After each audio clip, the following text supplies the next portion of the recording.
चलिए आइए मेरे प्यारे प्यारे छात्र, आज हम आप लोग को बताने वाले वो भी धमाकेदार प्रश्न ये बताने वाले हैं। ये बिल्कुल वायरल और सटीक प्रश्न है जो आप लोग को एग्जाम हॉल में 100% यानी कि हम गारंटी लेते हैं मेरे प्यारे छात्र, ये 100% आप लोग को एग्जाम हॉल में पूछे जाएंगे।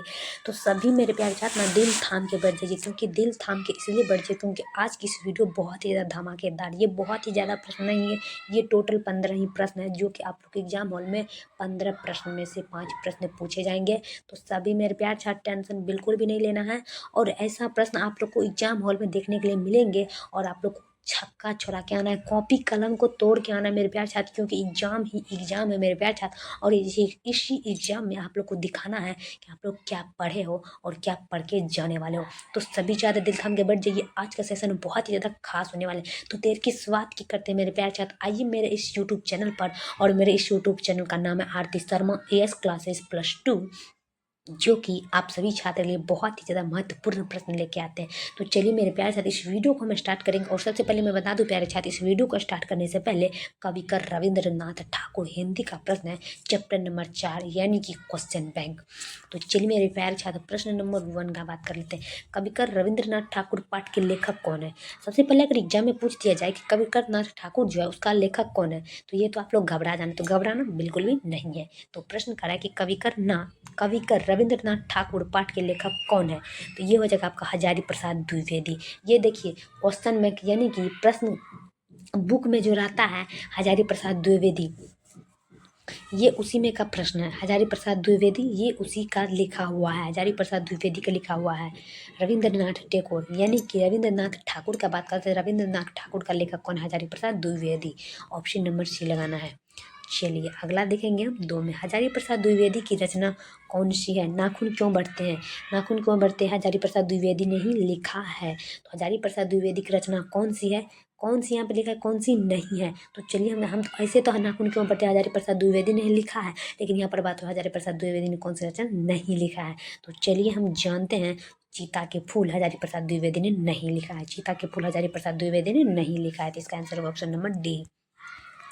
चलिए तीसरी में, हजारी प्रसाद द्विवेदी हिंदी के साहित्य किस रचना में प्रसिद्ध थे? हजारी प्रसाद द्विवेदी जो है वो हिंदी साहित्य के किस रचना में प्रसिद्ध थे? तो चलिए हम जानते हैं हजारी प्रसाद जो है ना इतिहासकार में सिद्ध थे। किस में थे? इतिहासकार में। ऑप्शन नंबर डी लगाएंगे हम, इतिहासकार।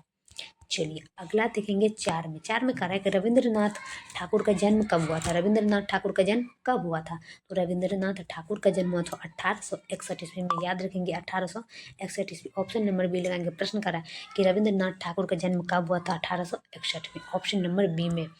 चलिए अगला देखेंगे 5 का। 5 में कह रहा है कि रविंद्रनाथ ठाकुर के पिता का नाम क्या है? रविंद्रनाथ के ठाकुर जो है उसका पिता का नाम क्या है? केदारनाथ ठाकुर। केदारनाथ पता है भगवान का जगह है जहाँ पे आदमी घूमने के लिए यानी कि टूर पे जाते हैं, तो केदारनाथ मंदिर भी है। तो चलिए उस केदारनाथ से याद रखें केदारनाथ ठाकुर है। रविंद्रनाथ ठाकुर के पिता का नाम क्या है? केदारनाथ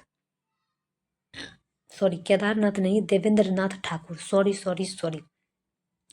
रविंद्रनाथ ठाकुर का पिता का नाम है देवेंद्र नाथ ठाकुर। देवेंद्र यानी कि देव यानी कि Devendranath Thakur. Option number A. चलिए अभी तो मैं गलती बढ़ा देती।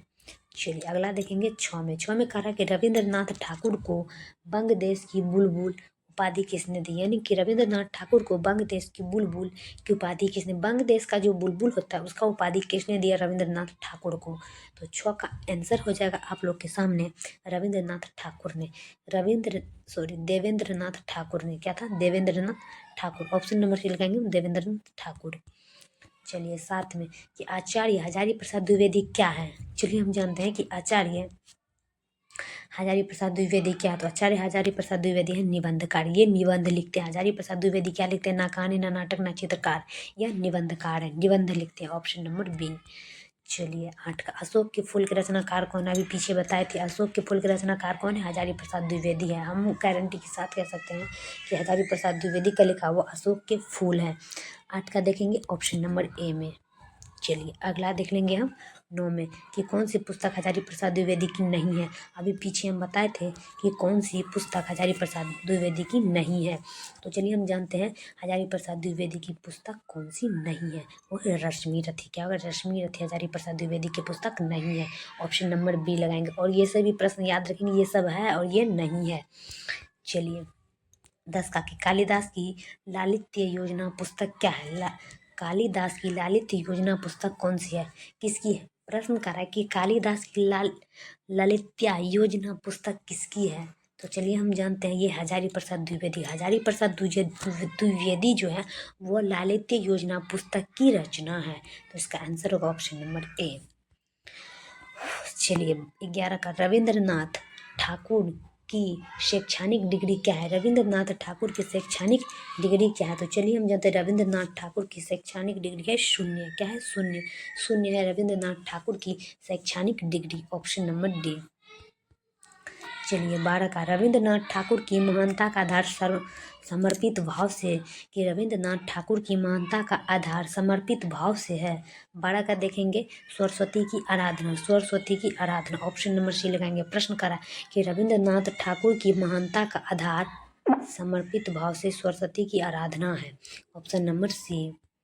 चलिए 13 में कि हाथी के दांत पत्र पर खंचित अभिनंदन पत्र रजत अर्धपात्र सोने का एक कमल और एक माला भेंट कर सम्मानित किसे किया गया। कह रहा है प्रश्न कि हाथी के दांत के पत्र पर खचित, मतलब हाथी का जो दांत पत्र होता है उसका खचित अभिनंदन पत्र और रजत आध्यार पात्र सोने का एक कमल और एक माला भेंट कर सम्मानित किसे किया गया था। तो उसको क्या था, रविंद्रनाथ ठाकुर को किया गया था, ऑप्शन नंबर डी। चलिए 14 में कि रविंद्र बाबू ने डैश डैश का पर्यटन खूब किया जिससे उन्हें व्यवहारिक शिक्षा हासिल हुआ। मतलब कर रविंद्र बाबू ने डैश डैश का पर्यटन खूब किया जिससे उन्हें व्यवहारिक शिक्षा हासिल हुआ। तो रविंद्रनाथ ठाकुर को ऑप्शन नंबर बी। चलिए अगला देख लेंगे हम 15 का और लास्ट, कि रविंद्र बाबू का कहना था कि वीणा के अनेक तार कौन है। रविंद्र बाबू का कहना था कि वीणा के तार अनेक तार हैं। वीणा के तार अनेक तार, रविंद्रनाथ का बाबू जो होता है वो, रविंद्र बाबू का कहना था कि वीणा के तार अनेक तार होते हैं। तो वो आप लोग का कह रहा है साहित्य। क्या होगा, साहित्य, ऑप्शन नंबर डी। तो मेरे प्यार छात्र ये वीडियो आप लोग को कैसा लगता है हमें कमेंट में जरूर बताएं मेरे प्यार छात्र। इस वीडियो को शेयर जरूर करें अपने परिवार, यार, रिश्तेदार, दोस्तों में, फ्रेंड में, सभी जगह, ताकि सभी छात्र के लिए महत्वपूर्ण हो जाए। तो चलिए मेरे प्यार छात्र नेक्स्ट वीडियो मिलेंगे। जय हिंद, जय भारत।